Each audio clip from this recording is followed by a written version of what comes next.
In this problem, we'll be talking about X-rays.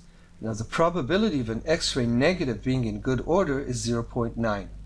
A person goes to the Imaging Institute for an X-ray. He leaves only when he has an X-ray negative in good order.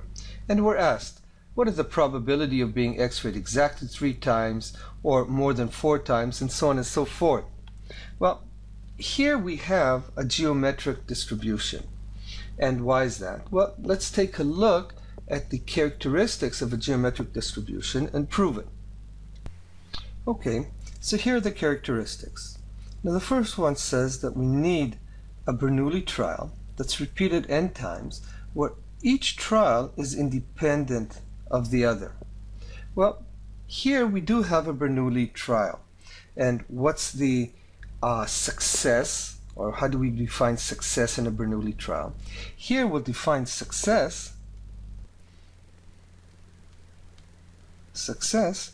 as a good photo,